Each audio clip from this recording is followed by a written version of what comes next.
قالت خلوا فی امم قد خلت من قبلکم من الجن والانس، کہا جائے گا کہ اچھا داخل ہو جاؤ ان امتوں میں جو تم سے پہلے گزر چکی ہیں جنوں اور انسانوں میں سے، نار میں، آگ میں، یعنی ایک ایک قوم کا حساب ہوتا جائے گا اور وہ جہنم کے اندر جھونکے جاتے رہیں گے. پہلی نسل گئی، پھر اس کے بعد دوسری آئی، دوسری گئی، تیسری آئی.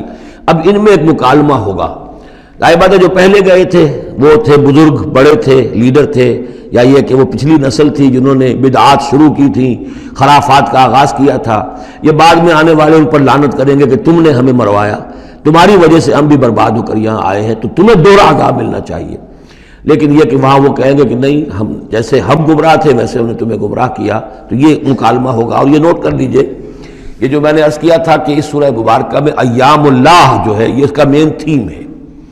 تو ایام اللہ کو یوں سمجھیے کہ ایک تو انسانی تخلیق کے اعتبار سے، ایک تو وہ ازل ہے جبکہ آدم کی تخلیق ہوئی، قصہ آدم و ابلیس ہوا، یہاں سے تو ہمارا وہ وقت جو ہے وہ شروع ہوتا ہے.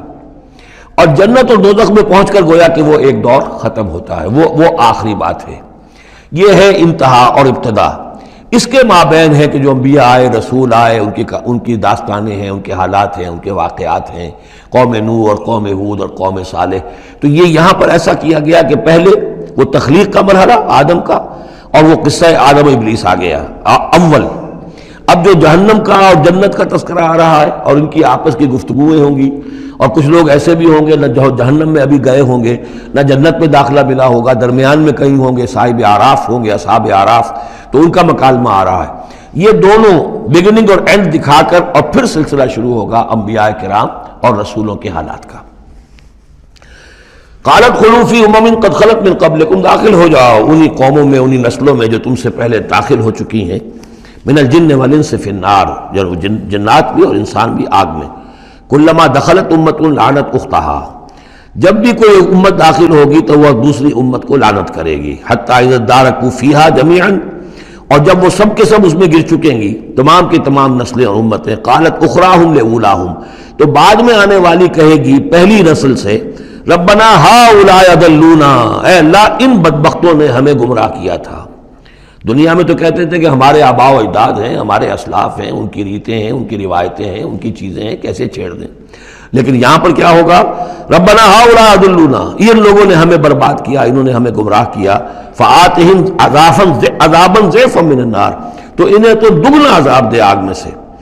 قال لکل ضعف، اللہ فرمائے گا نہیں، سب کے لیے دگنا ہے. جیسے یہ نے تم کو گمراہ کر کے آئے تھے، تم بھی اپنے بعد والوں کو گمراہ کر کے آئے ہو. تو یہ تو گویا کہ سلسلہ چل رہا ہے. تو اس لیے یہ کہ وہ تو ہر ایک کو یہ سوچنا چاہیے تھا کہ اپنی عقل سے کام لیتا، ہم نے تمہیں عقل دی تھی، شعور دیا تھا، کیوں تم تقلید اعمیٰ کے اندر مبتلا رہے؟ آباء و اجداد کی تقلید ہو رہی ہے، اپنے لیڈروں کی تقلید ہو رہی ہے. تو یہ تقلید اعمیٰ کے لیے تمہیں میں نے آنکھیں دی تھی، تمہیں کان دیے تھے، تمہیں میں نے عقل دی تھی، تمہیں نیکی اور بدی کا شعور دیا تھا. ہر شخص جو ہے وہ ذمہ دار ہے. قال لکل ضعف، اللہ فرمائے گا سب کے لیے دوہرا ہے. ولکن لا تعلمون، لیکن تمہیں اس کا علم نہیں ہے. وقالت اولاہم لاخراہم، اب وہ کہیں گے پچھلے جو ہیں، جو پہلے والے تھے، بعد میں آنے والوں کو، فما کان علیکم علینا من فضل، دیکھو نا، نہیں نا تمہیں کوئی، ہم پر کوئی فضیلت حاصل نہیں ہو سکی، تم نے خام خواہ ہم پر لعنت کی، لیکن اس سے کیا حاصل تمہیں کیا ہوا؟ ما کان لکم علینا من فضل فذوقوا العذاب بما کنتم تکسبون، اور اب چکھو مذاق عذاب کا اپنی کرتوتوں کے باعث. ان الذین کذبوا بآیاتنا واستکبروا عنہا، یقیناً وہ لوگ جنہوں نے ہماری آیات کو جھٹلایا اور استکبار پھر عنہا، اور بر بنائے تکبر ان کو رد کیا، اعراض کیا ان سے تکبر کی بنیاد پر. لا تفتح لهم ابواب السماء، ان کے لیے آسمان کے دروازے کبھی نہیں کھولے جائیں گے.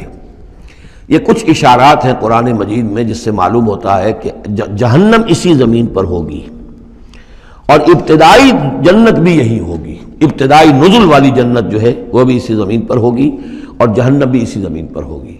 اور کچھ ایسا سا تصور ہوتا ہے کہ جیسے زمین کو جب کھینچا جائے گا، وَإِذَا الْأَرْضُ مُدَّتْ، زمین کو جب کھینچا جائے گا تو جیسے ربڑ کی کرمچ کی کوئی گیند ہو، اس کو کھینچیں تو آپ کو معلوم ہے کہ جو جہاں سے وہ زیادہ موٹی ہے وہ پچک جائے گی. جب وہ پچکے گی تو اس کے اندر جو لاوا ہے، اس وقت بھی زمین کے پیٹ میں بھرا ہوا ہے وہ لاوا، وہ ظاہر ہو جائے گا اور وہ جہنم ہوگی. واللہ عالم، یہ کچھ اندازے ہوتے ہیں بعض اشارات سے، اس لیے کہ فیصلہ جو ہے میدان حشر یہی ہے. احادیث میں میدان عرفات جو ہے اسی کو کھول دیا جائے گا، وسیع کر دیا جائے گا، اور یہیں پر حشر ہونا ہے۔ وَجَاءَ رَبُّكَ وَالْمَلَكُ صَفًّا صَفًّا، اور پروردگار بھی شان اجلال کے ساتھ نزول فرمائیں گے اور فرشتے آئیں گے فوج در فوج، اور یہیں پر حساب کتاب ہوگا۔ ابتدائی مہمان نوازی بھی جو ہے وہ یہی ہوگی، لیکن پھر یہ کہ اہل جنت اپنے مراتب کے اعتبار سے اور اوپر کی جنتوں میں چڑھتے چلے جائیں گے۔ لیکن ظاہر بات ہے یہ لوگ جو ہیں یہ یہی کہ یہ رہ جائیں گے، لا تفتح لهم ابواب السماء، ان کے لیے آسمان کے دروازے کھولے ہی نہیں جائیں گے، ولا يدخلون الجنت، اور وہ جنت میں داخل نہیں ہوں گے، حتی یلج الجمل فی سم الخیاط، یہاں تک کہ اونٹ گزر جائے، گھس جائے سوئی کے ناکے میں۔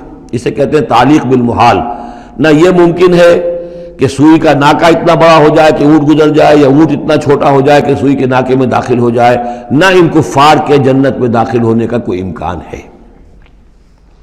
اور یہ بات بھی نوٹ کیجئے کہ یہی بات اصل میں حضرت عیسیٰ علیہ السلام نے تنقید جو انہوں نے کی تھی کہ ایک دولت مند شخص ان کے پاس آیا، جیسے ہمارے ہاں بھی ہوتے ہیں جو دیندار ہیں، سیٹھ ہیں، اور وہ دین کے کام بھی کرتے ہیں، تو انہوں نے کہا کہ بتائیے آپ کی تعلیم کیا ہو؟ کہ نماز پڑھو، روزہ رکھو۔ کہ نماز روزہ میں کرتا ہوں۔ اچھا اپنے غریبوں کے اپنے مال میں سے دو، یہ کرو وہ کرو، یہ بھی میں کرتا ہوں، آپ بتائیے اور کیا ہے؟ پھر آخر میں فرمایا حضرت مسیح نے، اچھا اپنی صلیب اٹھاؤ اور میرے ساتھ چلو۔ یعنی یہ کہ اب وہ ہے وہ جد و جہد حق و باطل کی کشاکش، یہ نیکی کے کام کرنا، دھندوں میں لگے رہنا، اور اپنے ساتھ کچھ نہ کچھ نیکی کا کام ہے، کچھ پن ہے، کچھ خیرات ہے، کچھ ثواب کے کام ہے، کوئی نماز ہے، روزہ ہے، یہ تو آسان ہے، لیکن یہ کہ اس کشاکش حق و باطل جو ہے اس میں لگنا، کہ جس میں پھر اندیشہ ہو کہ پھانسی بھی آ سکتی ہے، اندیشہ ہو جان بھی جا سکتی ہے، تکلیف بھی آ سکتی ہے۔ تو جب انہوں نے کہا کہ اچھا ٹھیک ہے، پھر جب تم نے یہ ساری منزلیں طے کر لی تو وہ آخری منزل ہے، اپنی صلیب اٹھاؤ میرے ساتھ آ جاؤ۔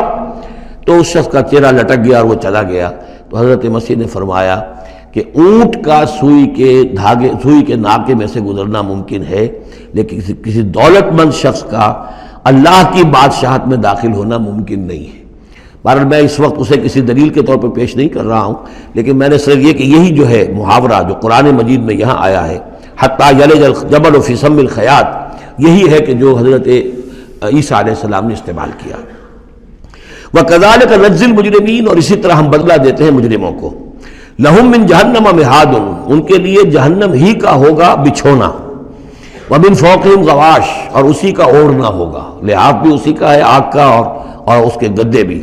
وَكَذَلِكَ نَجْزِي الظَّالِمِينَ، اور اسی طرح ہم ظالموں کو بدلہ دیں گے۔ وَالَّذِينَ آمَنُوا وَعَمِلُوا الصَّالِحَاتِ، اور وہ لوگ جو ایمان لائے اور جنہوں نے نیک عمل کیے، لَا نُكَلِّفُ نَفْسًا إِلَّا وُسْعَهَا، پھر آ گئی وہی بات، ہم کسی کو ذمہ دار نہیں ٹھہرائیں گے کسی جان کو مگر اس کی وسعت کے مطابق۔ محاسبہ ہوگا انڈیویجول، ہم نے کیا کیا کچھ اسے دیا تھا اس کے حساب سے ہم اس سے حساب لیں گے۔ اولئک اصحاب الجنہ، وہ ہوں گے جنت والے، ہم فیہا خالدون، اور اس میں رہیں گے ہمیشہ ہمیشہ۔ وَنَزَعْنَا مَا فِي صُدُورِهِم مِّن غِلٍّ، اور ہم نکال دیں گے جو کچھ ان کے سینوں میں ہوگا ایک دوسرے کی طرف سے کوئی میل۔ یعنی اہل ایمان بھی انسان ہوتے ہیں، شکوے شکایتیں ہو جاتی ہیں، دینی جماعتوں میں بھی کبھی کسی معمور کو امیر سے شکایت ہو گئی، کسی امیر کو معمور سے شکایت ہو گئی، کسی ایک رفیق کو دوسرے رفیق سے شکایت ہو، انسان ہے۔ اور یہ معاملہ جو ہے ایسا بھی ہوتا ہے، زائل بھی ہو جاتے ہیں، کچھ ایسی شکوے شکایتیں ہوتی ہیں کہ باقی رہتی ہیں، ختم نہیں ہوتی ہیں، ان کے اثرات جو ہیں وہ جذبات کچھ ایسے مجروح ہو جاتے ہیں کسی طریقے سے زائل نہیں ہوتے۔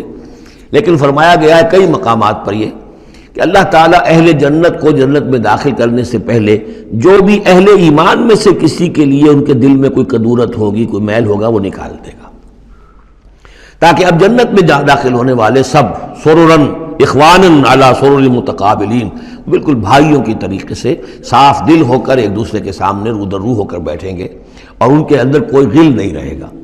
یہی دعا بھی ہے جو ہمیں تلقین کی گئی ہے، اللہم اغفر لنا ولاخواننا الذین سبقونا بالایمان ولا تجعل فی قلوبنا غلا للذین آمنوا ربنا انک رؤوف رحیم۔ پروردگار اہل ایمان میں سے کسی کے لیے بھی ہمارے دل میں غل اور میل یا کدورت یہ باقی نہ رہنے دے، تو اپنے فضل و کرم سے دھو دے۔ وَنَزَعْنَا مَا فِي صُدُورِهِم مِّن غِلٍّ، بلکہ ان آیات پر حضرت علی کا یہ قول بھی ہے رضی اللہ تعالی عنہ کہ سورہ ہجر کی آیت کے ضمن میں خاص طور پر آتا ہے شان نزول میں، کہ انہوں نے فرمایا کہ یہ میرے اور معاویہ کے کا ذکر ہے جو یہاں ہو رہا ہے۔ ظاہر بات ہے جنگیں ہوئی ہیں حضرت علی رضی اللہ عنہ اور حضرت معاویہ رضی اللہ عنہ، تو کتنی کچھ ہو گئی ہوگی شکایت ایک دوسرے سے، تو یہ آیتیں ہمارے لیے ہیں کہ اللہ تعالی ہمیں دونوں کو جنت میں داخل کرے گا تو ہمارے دلوں سے یہ کدورتیں جو ہے وہ نکال دے گا۔ وقالوا الحمد للہ الذی ہدانا لہذا، اور وہ کہیں گے کل شکر ہے اور کل تعریف ہے اس اللہ کی جس نے ہمیں یہاں تک پہنچایا۔ وما كنا لنهتدي لولا ان هدانا اللہ، اور محض اپنے زور بازو سے ہم یہاں تک نہیں پہنچ سکتے تھے اگر اللہ ہی نے ہمیں نہ پہنچا دیا ہوتا۔ لقد جاءت رسل ربنا بالحق، یقیناً ہمارے رب کے پروردگار کے جو بندے آئے تھے رسول بن کر وہ حق کے ساتھ آئے تھے۔ وَنُودُوا، اور تب انہیں ندا کی جائے گی، پکارا جائے گا، ان تلکم الجنۃ اورثتموها بما کنتم تعملون، اب یہ وہ جنت ہے جو جس کے تم وارث بنا دیے گئے ہو تمہارے اعمال کی وجہ سے۔ بندے کا کام یہ ہے کہ وہ یہ کہے گا اے اللہ میں اس لائق نہیں تھا، میرے اعمال ایسے نہیں تھے، میں اپنے اعمال کے بل پر کبھی بھی نہیں اس کا مستحق ہو سکتا تھا، یہ سارا تیرا فضل ہے، تیرا کرم ہے، تیری عطا ہے، تیری دین ہے۔ اللہ فرمائے گا نہیں میرے بندے، تو نے محنت کی تھی، کوشش کی تھی، ایثار کیا تھا، تو نے حق کا راستہ چوز کیا تھا، تو نے کبھی نقصان بھی برداشت کیا تھا حق کے لیے اور باطل کا مقابلہ کرنے میں تکالیف بھی جھیلی تھی۔ تو بندہ جو ہے وہ کہے گا نہیں پروردگار یہ سب تیرا فضل ہے، اور اللہ کہے گا یہ تمہارے اعمال کی وجہ سے۔ دونوں جزوی طور پر حقیقتیں ہیں، یہ دونوں چیزیں ہیں مل کر ایک بات کو مکمل کرتی ہیں۔ ہم ارادہ کرتے ہیں کام کا، اللہ تعالیٰ اس کام کی توفیق دے دیتا ہے، ارادہ ہی نہ کرے تو توفیق نہیں ہوگی، اور محض اپنے ارادے سے ہم کچھ نہیں کر سکیں گے جب تک کہ اللہ کی طرف سے توفیق اور تیسیر نہ ہو جائے۔ وَنَادَى أَصْحَابُ الْجَنَّةِ أَصْحَابَ النَّارِ، اور جنتی لوگ پکار کر کہیں گے جہنمیوں سے ان قد وجدنا ما وعدنا ربنا حقا، ہم نے تو پا لیا جو کچھ کہ ہمارے رب نے ہم سے وعدہ کیا تھا کہ وہ سچ نکلا، صحیح نکلا، جن نعمتوں کا ہم سے وعدہ کیا تھا وہ ہمیں مل گئیں۔ فَهَلْ وَجَدْتُم مَّا وَعَدَ رَبُّكُمْ حَقًّا، تو تم نے بھی کیا سچا پا لیا اللہ کا وعدہ جو اللہ نے تم سے وعدہ کیا تھا، وہ ساری چیزیں تمہیں مل گئیں؟ قالوا نعم، وہ کہیں گے جی ہاں، ہمارے ساتھ بھی جو وعدے تھے، جو وعیدیں تھیں، جو دھمکیاں تھیں، جو عذاب کی مختلف شکلیں تھیں، وہ سب ہیں جن میں ہم اس وقت گرے ہوئے ہیں۔ فَأَذَّنَ مُؤَذِّنٌ بَيْنَهُمْ، تو پکارے گا کوئی پکارنے والا ان کے مابین، اللعنۃ اللہ علی الظالمین، کہ اللہ کی لعنت ہے ظالموں پر۔ الذین یصدون عن سبیل اللہ ویبغونها عوجا، وہ لوگ کہ جو روکتے بھی تھے اور رکتے بھی تھے اللہ کے راستے سے، اور اس راستے میں کجی نکالتے تھے کہ اگر دیکھ لیا کسی شخص کے بارے میں کہ اس کا رجحان ہو گیا ہے کہ وہ محمد صلی اللہ علیہ وسلم کی باتیں توجہ سے سننے لگا ہے، تو اس کو ورگلانے کے درپے ہو جانا، اس کے لیے طرح طرح کی جو ہے پریشانیاں پیدا کرنا۔ وَهُمْ بِالْآخِرَةِ کافرون، اور یہ لوگ کافرت کے منکر تھے۔ وَبَيْنَهُمَا حِجَابٌ، اب یہ گفتگو تو ہو رہی ہوگی جنت اور دوزخ والوں کے مابین، ان دونوں کے مابین ایک پردہ ہوگا، ایک فصیل حائل ہوگی۔ یہ نقشہ جو ہے زیادہ کلیئرلی سورہ حدید میں کھینچا گیا ہے، وَضُرِبَ بَيْنَهُمْ بِسُورٍ لَهُ بَابٌ، بَيْنَهُمَا حِجَابٌ، فصیل ہوگی، ادھر جنت ہے ادھر دوزخ ہے۔ وَعَلَى الْأَعْرَافِ رِجَالٌ، اور عرف کہتے ہیں جو فصیلوں کے اوپر بنی ہوتی ہیں، جھروکے سے بنے ہوتے ہیں، جہاں سے کہ جھانک کر دیکھتے ہیں، تو اس طرح آپ نے فصیلوں کے اوپر دیکھے ہوں گے، وہ تو اعراف ہوں گے۔ رجال یعرفون کلا بسیماہم، وہ لوگ ہوں گے جو سب کو پہچانتے ہوں گے، جہنمیوں کو بھی پہچانتے ہوں گے اور دوزخیوں کو بھی پہچانتے ہوں گے، اس لیے کہ یہ کون ہوں گے؟ یہ بین کے لوگ تھے جن میں کچھ نیکی بھی تھی، بدی بھی تھی، نہ یکسو ہوئے تھے ادھر نہ یکسو ہوئے تھے ادھر، تو کچھ نیکیاں کچھ بدیاں انہوں نے جمع کر لی تھیں، اور ان کے اعمال جو ہے وہ برابر ہو گئے، بدی اور نیکی کے اعمال جو ہے وہ برابر ہو گئے، تو اس حوالے سے ان کو ابھی درمیان میں روک لیا گیا ہے کہ نہ وہ جہنم میں جھونکے گئے نہ جنت میں داخل ہوئے۔ اور یہ وہ لوگ ہیں، ظاہر بات ہے کہ جو پھر جب بین کے لوگ تھے کچھ تو پہچانتے تھے ادھر سے کفار کو بھی ادھر سے اہل ایمان کو بھی، تو یعرفون کلا بسیماہم، وہ سب جانتے تھے پہچانتے تھے، ان کو بھی جو جنت میں ہیں ان کو بھی جو دوزخ میں ہیں۔ وَنَادَىٰ أَصْحَابَ الْجَنَّةِ، اب وہ پکاریں گے جنت والوں کو، ان سلام علیکم، سلام ہو آپ پر، سلامتی ہے آپ پر، لم يدخلوها، وہ اس میں ابھی داخل نہیں ہوئے، وہم یطمعون، اور اس کی بڑی طمع ہوگی کاش کہ اللہ ہمیں بھی جلدی سے داخل کر دے۔ وَإِذَا صُرِفَتْ أَبْصَارُهُمْ تِلْقَاءَ أَصْحَابِ النَّارِ، اور جب ان کے ذرا چہرے جو ہے پھیر دیے جائیں گے، ان کی نگاہیں جو ہیں وہ ادھر پھیر دی جائیں گی کہ آپ جہنمیوں کو بھی مشاہدہ کر لو۔ وَإِذَا صُرِفَتْ أَبْصَارُهُمْ تِلْقَاءَ أَصْحَابِ النَّارِ قَالُوا رَبَّنَا لَا تَجْعَلْنَا مَعَ الْقَوْمِ الظَّالِمِينَ، اس وقت وہ کہیں گے پروردگار ہمیں ان ظالموں کے ساتھ شامل نہ کر دیجو، کیونکہ ابھی بین ہے، بین الخوف والرجا، تو انہیں امید بھی ہے، یطمعون بھی ہے، لیکن اندیشہ بھی ہے، تو یہ کہ بیچ میں چونکہ لٹکے ہوئے ہیں، اس لیے ادھر دیکھتے ہیں تو انہیں سلام کرتے ہیں، اور یہ کہ دل میں ان کے امنگیں جاگ جاتی ہیں، تمنائیں جاگ جاتی ہیں کہ اللہ ہمیں بھی ان کے ساتھ شامل کر دے، اور ادھر دیکھتے ہیں تو کہتے ہیں ربنا لا تجعلنا مع القوم الظالمین۔ ونادى اصحاب الاعراف رجالا يعرفونهم بسیماہم، اور اب یہ اہل جہنم میں سے ان لوگوں کو جنہیں یہ پہچانتے ہوں گے ان کے چہروں سے، ان کی نشانیوں سے، ان کو پکاریں گے، قالوا ما اغنى عنكم جمعكم وما كنتم تستكبرون، کچھ کام نہ آیا تمہاری جمعیت، تمہارے پرے، تمہاری فوجیں، تمہارے حاشیہ نشین، یہ کہاں گئے؟ اور جو کچھ تم تکبر کیا کرتے تھے، اکڑتے تھے، اے ابو جہل کیا بنا تیرا، اور اے ولید بن مغیرہ تیرا کیا ہوا؟ اہؤلاء الذین اقسمتم لا ینالهم اللہ برحمتہ، کیا وہ لوگ اب جنت والوں میں وہاں پہ آپ کو فقراء بھی نظر آئیں گے، وہاں بلال بھی نظر آئے گا، وہاں صہیب رومی بھی ہوں گے، وہاں یاسر بھی ہوں گے، یہ لوگ تھے نا جن کے بارے میں تم کہتے تھے ان کو کیسے اللہ تعالیٰ کسی رحمت سے نواز سکتا ہے، یہ تو ہمارے کمی کاری گھٹیا طبقے کے لوگ ہیں، اللہ نے ہمیں دولت دی ہے، حیثیت دی ہے، وجاہت دی ہے، ہمیں طاقت دی ہے، عزت دی ہے، یہ جو لوگ ہیں گرے پڑے ان کو اللہ تعالیٰ کیسے نواز دے گا؟ تو وہ کہیں گے اس وقت ان کا جو رنج اور غم ہے اس کو بڑھانے کے لیے، اہؤلاء الذین اقسمتم لا ینالهم اللہ برحمتہ وادخلوا الجنۃ لا خوف علیکم ولا انتم تحزنون، ان سے تو کہہ دیا گیا داخل ہو جاؤ جنت کے اندر، نہ تم پر کوئی خوف ہے اور نہ تم کسی حزن سے دوچار ہوگے۔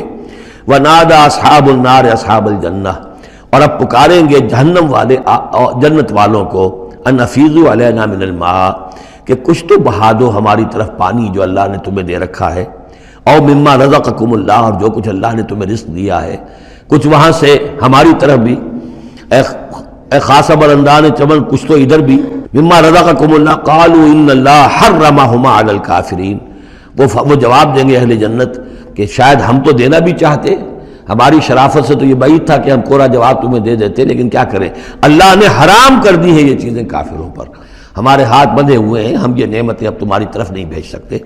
ان اللہ حرمہما علی الکافرین، انہیں حرام کر دیا ہے اس پانی کو بھی اور یہ جو بھی ہمیں رزق اللہ نے نوازا ہے۔ الذین اتخذوا دینہم لہوا ولعبا، وہ لوگ کہ جنہوں نے اپنے دین کو کھیل کود بنا لیا، تماشا اور دل بہلانے کا اور ہنسی اور ٹھٹا بنا دیا ہے، وغرتہم الحیات الدنیا، اور انہیں دنیا کی زندگی نے دھوکے میں مبتلا کر دیا ہے۔ فَالْيَوْمَ نَنْسَاهُمْ كَمَا نَسُوا لِقَاءَ يَوْمِهِمْ هَذَا، تو آج کے دن ہم بھی انہیں نظر انداز کر دیں گے۔ یہ نسیان ایک تو ہوتا ہے بھول جانا، اور ایک ہوتا ہے جان بوجھ کے نظر انداز کر دینا، یہ بھی نسی کے معنی میں یہ عربی زبان میں موجود ہے۔ الیوم ننسا، آج ہم بھی انہیں بھلا دیں گے، کیا مطلب بھلا دیں گے؟ یعنی نظر انداز کر دیں گے۔ کما نسوا لقاء یومہم ھذا، جیسے کہ انہوں نے آج کے اس دن کی ملاقات کو بھلائے رکھا تھا یا نظر انداز کر دیا تھا۔ وما کانوا بآیاتنا یجحدون، اور وہ جو ہماری آیات کا انکار کرتے رہے تھے۔ وَلَقَدْ جِئْنَاهُمْ بِكِتَابٍ، اور ہم تو ان کے پاس لے آئے تھے ایک کتاب، فَصَّلْنَاهُ عَلَىٰ عِلْمٍ، جس کی ہم نے پوری تفصیل بیان کر دی تھی علم کے ساتھ، ہدی ورحمۃ لقوم یؤمنون، اور وہ ہدایت بھی تھی اور رحمت بھی تھی ان لوگوں کے لیے جو ایمان لانے والے تھے۔ هل ينظرون الا تاویلہ، یہ کس چیز کا انتظار کر رہے ہیں؟ یعنی آیات عذاب جو قرآن مجید میں آ رہی ہیں ان کے عملی ظہور کا انتظار کر رہے ہیں، یہ انتظار کر رہے ہیں کہ واقعتاً یہ سیلاب کا بند جو ہے وہ ٹوٹ ہی جائے، اور واقعتاً ان کے اوپر جو سیلاب کا دھارا ہے عذاب کا وہ آ جائے۔ هل ينظرون الا تاویلہ، اس انجام کی فکر کر رہے ہیں، اس کا انتظار کر رہے ہیں۔ یوم یاتی تاویلہ، جس دن کہ اس کا مصداق ظاہر ہو جائے گا۔ یقول الذین نسوہ من قبل، تو کہیں گے وہی لوگ جنہوں نے اسے بھلا دیا تھا، پہلے نظر انداز کر دیا تھا، قد جاءت رسل ربنا بالحق، اس وقت وہ کہیں گے کہ یقیناً ہمارے پروردگار کے جو رسول آئے تھے، پیغامبر آئے تھے، وہ حق کے ساتھ آئے تھے۔ فہل لنا من شفعاء، تو ہے کوئی ہمارے لیے سفارش کرنے والے؟ ہل لنا من شفعاء فیشفعوا لنا، کہ وہ ہمارے لیے شفاعت کریں، سفارش کریں۔ اور نردو، یا یہ کوئی ایسی شکل پیدا کر دیں کہ ہمیں لوٹا دیا جائے، ہمیں دوبارہ دنیا میں بھیج دیا جائے، فنعمل غیر الذی کنا نعمل، تاکہ پھر ہم عمل کریں اس کے برعکس کے جو ہم کرتے رہے تھے۔ قد خسروا انفسهم، نہیں اب اس کا کوئی امکان نہیں، اب تو وہ اپنے آپ کو ہلاک کر چکے، برباد ہو چکے۔ وضل عنہم ما كانوا یفترون، اور جو افتراء وہ کرتے رہے تھے وہ ان کے ہاتھوں سے گم ہو گیا، ہاتھوں کے طوطے اڑ گئے۔ ان ربکم اللہ الذی خلق السماوات والارض فی ستۃ ایام، جان لو تمہارا پروردگار وہ اللہ ہے جس نے پیدا کیے آسمان اور زمین 6 دنوں میں۔ ثم استوی علی العرش، پھر متمکن ہوا ہے عرش پر. اب یہ عرش بھی جیسا کہ میں عرض کر چکا ہوں یہ بھی آیات متشابہات میں سے ہے. اس کی کوئی حقیقت بھی ہو سکتی ہے کہ کوئی واقعتاً مجسم کوئی شے ہو، کوئی چیز ہو فی الواقع کسی جگہ پر ہو، اور یہ بھی ہو سکتا ہے کہ اس سے مراد محض استعارہ ہو. واللہ عالم. عالم غیب کی یہ ساری خبریں جو ہیں، یہ میں نے جیسا کہ عرض کیا، یہ مستقل طور پر یہ تو آیات متشابہات ہی میں رہیں گی. یہ تو عالم آخرت میں داخل ہونے کے بعد ہی اس کے حقائق منکشف ہوں گے. البتہ جو سائنٹیفک فنومینا وغیرہ ہیں ان کے بارے میں تدریجاً بعض آیات متشابہات جو ہیں وہ اب محکمات کی شکل اختیار کر چکی ہیں، بعد اور کر لیں گی. واللہ عالم.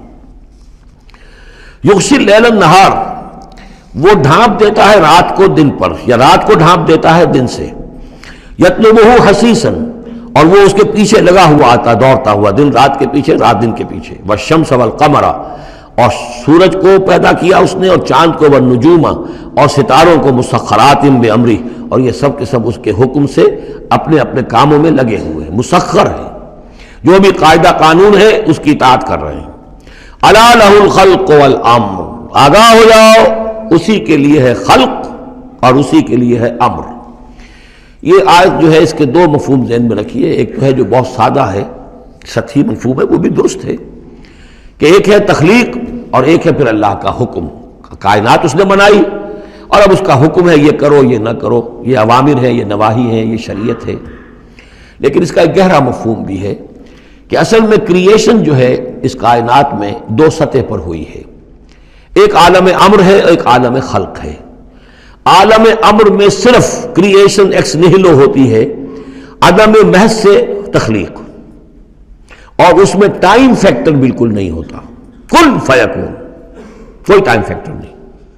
بغیر کسی مادے کے، بغیر کسی پری ایگزسٹنگ شے کے کچھ پیدا کر دینا اور اس میں کسی ٹائم فیکٹر کا نہ ہونا، یہ عالم امر کا کے خواص ہے.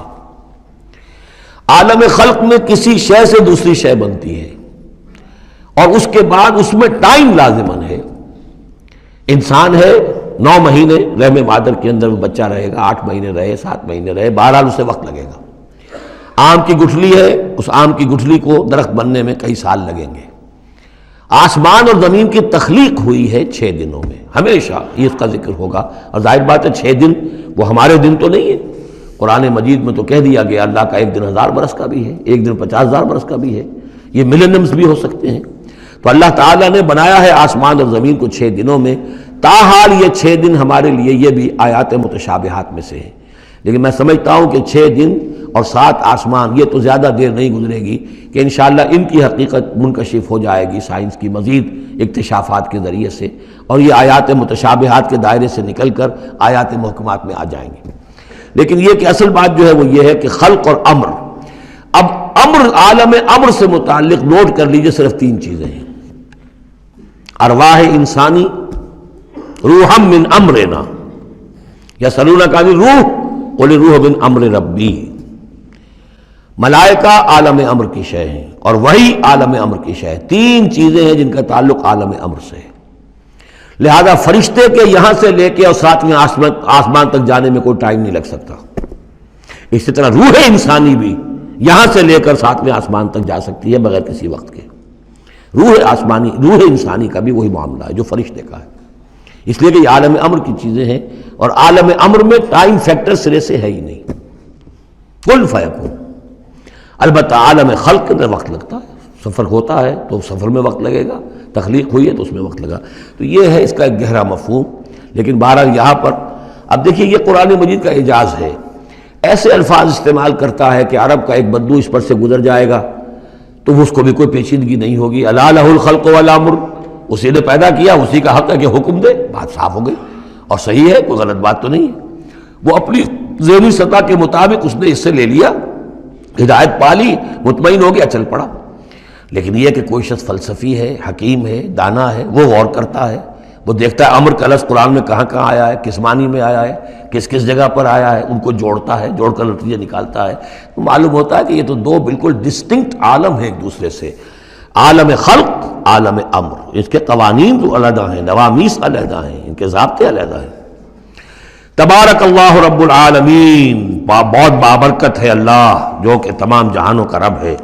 ادعوا ربکم تضرعا وخفیا، پکارتے رہا کرو اپنے رب کو گڑ گڑاتے ہوئے، عاجزی کے ساتھ اور خاموشی سے، چپکے چپکے۔ بڑی بلند آواز سے دعا مانگنا پسندیدہ نہیں ہے۔ انہ لا یحب المعتدین، یقیناً وہ حد سے گزرنے والوں کو پسند نہیں کرتا۔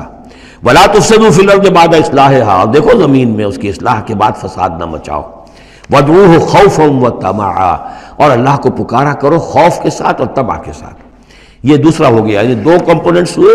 اللہ کو جب پکارو تو پہلی دو ڈائمنشنز کیا ہیں کہ پکارو گڑ گڑاتے ہوئے اور چپکے چپکے دل میں، اور دو مزید ڈائمنشنز کیا ہیں، خوف و طمع۔ اللہ کے ساتھ تمہارا معاملہ رہنا چاہیے بین بین، خوف بھی رہے کہ اللہ پکڑ نہ لے، اللہ سزا نہ دے دے، اور اللہ کی مغفرت، اللہ کی رحمت کی امید بھی رہے۔ ما بین الخوف والرجا، رجا امید، خوف خوف کے درمیان، تو خوف و طمع۔ اللہ کو جب بھی پکارو ان دونوں کے بین بین ہو کر تمہاری کیفیت قلبی اور روحانی ہونی چاہیے۔ ان رحمت اللہ قریب من المحسنین، یقیناً اللہ تعالیٰ کی رحمت جو ہے وہ اہل احسان بندوں کے بہت ہی قریب ہے، بہت نزدیک ہے۔ وَهُوَ الَّذِي يُرْسِلُ الرِّيَاحَ بُشْرًا بَيْنَ يَدَيْ رَحْمَتِهِ، اور وہی ہے جو بھیجتا ہے ہوائیں بشارت دیتی ہوئی اس کی رحمت کے آگے آگے، یعنی بارش جب آنی ہوتی ہے تو اس سے آگے آگے ٹھنڈی ہوا کے جھونکے آتے ہیں، یہ گویا کہ بشارت لے کے آ رہی ہیں کہ بارش آنے والی ہے۔ اب آپ اندازہ کیجئے کہ جہاں بے آب و گیاہ زمین پڑی ہے اور لوگ منتظر ہیں، آسمان کو دیکھ رہے ہیں، اے اللہ ہماری تو ساری محنت جو ہے جا رہی ہے، بیج ضائع ہو رہا ہے، پروردگار اب اگر ذرا ٹھنڈی ہوا کا جھونکا آیا ہے تو یہ ان کے لیے بشارت ہوتی ہے کہ اب اس ٹھنڈی ہوا کے جھونکے کے پیچھے باران رحمت بھی آیا چاہتا ہے۔ یرسل الریاح بشرا بین یدی رحمتہ حتی اذا اقلت سحابا ثقالا، یہاں تک کہ جب وہ ہوائیں اٹھا لاتی ہیں بڑے بڑے بھاری اور بادل، اب یہ بادلوں میں کتنے کتنے ٹن پانی ہوتا ہوگا جو آ رہا ہے زمین پر گرتا ہے، اس کا کوئی حساب کتاب کیا جائے کتنے بھاری بادل ہیں یہ، لیکن یہ ہوائیں ان کو لیے پھر رہی ہیں، روئی کے گالوں کی طرح اڑائے پھر رہی ہیں۔ سقناہ لبلد میت، تو ہم اس کو ہانک دیتے ہیں اس پانی کو ایک مردہ زمین کی طرف، بے آب و گیاہ وادی کی طرف۔ فانزلنا بہ الماء، ہم ان بادلوں کو ہانک دیتے ہیں، وہ ہوائیں جو ہیں ہانک کر لے جاتی ہیں ایک ایسی زمین کی طرف کہ جو مردہ ہے، بے آب و گیاہ ہے۔ فانزلنا بہ الماء، پھر ہم اس پر پانی برساتے ہیں۔ فاخرجنا بہ من کل الثمرات، اور پھر ہم اس سے زمین میں سے ہر طرح کے میوے نکال دیتے ہیں۔ اور کچھ نہیں تو گھاس ہی ہو گئی، چراگاہی ہو گئی، اور اگر آپ نے کچھ بیج ڈالے ہوئے تھے یا یہ کہ بیج پڑے ہوئے تھے کسی باغ کے اندر، اوپر سے گر گر کے اس کے پھلوں میں سے وہ خود بخود پھوٹیں گے، اور وہ جو اللہ تعالیٰ کی طرف سے جو ہے وہ زمین کے اپنے خزانے نکال دے گی۔ کذالک نخرج الموتیٰ، یہ ہے اصل جو تشبیہ دی گئی، اسی طرح ہم مردوں کو نکال لائیں گے زمین سے۔ یعنی زمین مردہ ہوتی ہے، کوئی اس کے اندر زندگی کے آثار نہیں ہوتے، کہیں کوئی وہ جو ہے کوئی بھی آپ دیکھیں کوئی ہریاول نہیں کوئی، بلکہ وہاں پہ بسا اوقات تو ایسی ویرانی ہوتی ہے کہ کوئی آپ کو چیونٹے بھی نظر نہیں آتے، کوئی حشرات الارض نظر نہیں آتے، کوئی پرندے بھی آس پاس نظر نہیں آتے، کچھ نہیں، کوئی زندگی کے آثار نہیں۔ بارش ہوتی ہے، اس کے بعد یہ کہ اب آپ کو دیکھتے ہیں چلت پھرت ہے، ایک دم جو ہے زمین جو ہے اس نے بھی ہریاول ہرا جو ہے وہ گہنا پہن لیا ہے، اس کے ہرے ہرے کپڑے سمجھیے کہ وہ دلہن جو ہے آراستہ ہو گئی ہے، اور پھر اب چرند پرند بھی آ گئے ہیں زندگی، مگر اب زندگی ہی زندگی ہے معجزاً ساقی۔ تو اسی طریقے سے یہ زمین کے اندر پڑے ہوئے مردے جو ہوں گے یہ بھی گویا کہ بیج کے مانندے جو زمین میں پڑے ہوئے ہیں، ہمارا حکم آئے گا اور یہ پھوٹ کر نکل آئیں گے۔ کذالک نخرج الموتیٰ لعلکم تذکرون، تاکہ تم نصیحت اخذ کرو۔ والبلد الطیب یخرج نباتہ باذن ربہ، اور جو اچھی زمین ہوتی ہے زرخیز، وہ اپنے رب کے حکم سے اپنا سبزہ نکالتی ہے، اس میں سے نکلتی ہے پیداوار۔ والذی خبث، اور زمین ایسی بھی ہوتی ہے کہ جس میں رویدگی ہے ہی نہیں، زرخیزی ہے ہی نہیں، جو خراب زمین ہے لا یخرج الا نکدا، وہ کچھ نہیں نکالتی مگر کوئی ناقص سی چیز نکال دے گی، جھاڑ جھکاڑ کچھ ہو جائیں گے۔ یہ نکد لفظ جو پنجابی میں سرائکی میں استعمال کرتے ہیں، یہی اسی لفظ کی نکدہ، بڑی ردی شے، بڑی گھٹیا شے۔ کذالک نصرف الآیات لقوم یشکرون، اسی طریقے سے ہم اپنی آیات کو گردش میں لاتے ہیں ان لوگوں کے لیے کہ جو ان کی قدر کرنے والے ہوں۔ بارک اللہ لی و لکم فی القرآن العظیم ونفعنی وإیاکم بالآیات والذکر۔